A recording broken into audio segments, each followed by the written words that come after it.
टूट छोरन भी मुँह अच्छी दाढ़ी वारे के कुटियो आ। अरे फैसलो न कयो छोरो, फैसलो न कयो, पलाद कयो। अदा बाबे जी खट खणी के वनी कुंड ते रखोस। हिते ॻाल्हाइणी कोन ॾींदो। न खट न खणजो, बस हाणे मां चुप करे थो विया। बाबा ॾिसी नथो चाचो गंद तो करे। बस कर पंहिंजो वातो बंदि रखो। वॾनि जो अदब अथई। सोट जूं कसरूं बाबा मुंहुं मां थो कढी।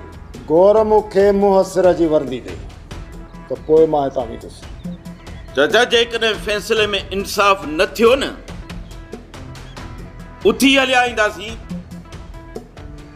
बाक़ी रेस खे मूं ज़बान ॾिनी आहे, फ़ैसिले में हलणो पवंदो। इंसाफ़? अरे तोखे कहिड़ो इंसाफ़?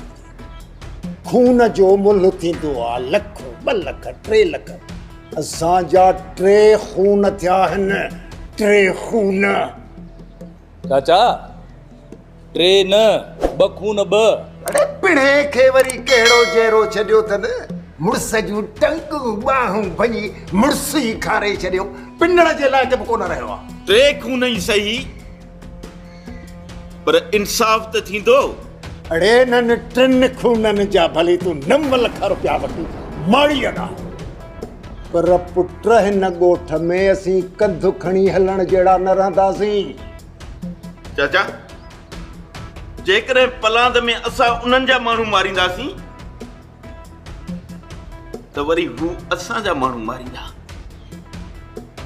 इन ई असां तबाहीअ खां सवाइ ॿियो असांखे कुझु बि हथु कोन ईंदो।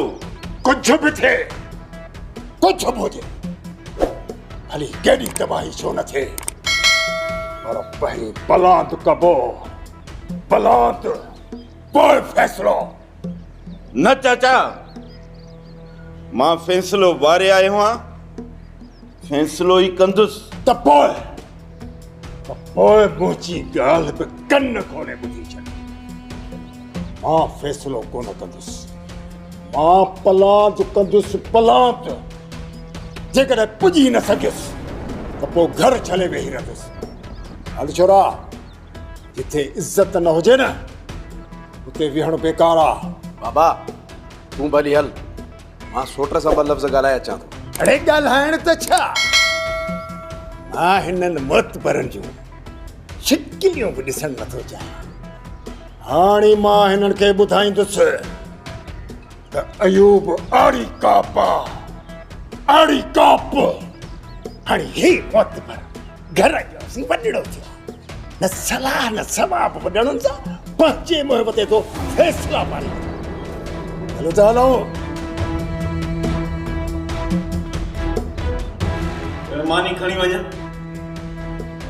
जे मुंहुं था पऊं न, मानी खाणी हराम करे थो छॾे।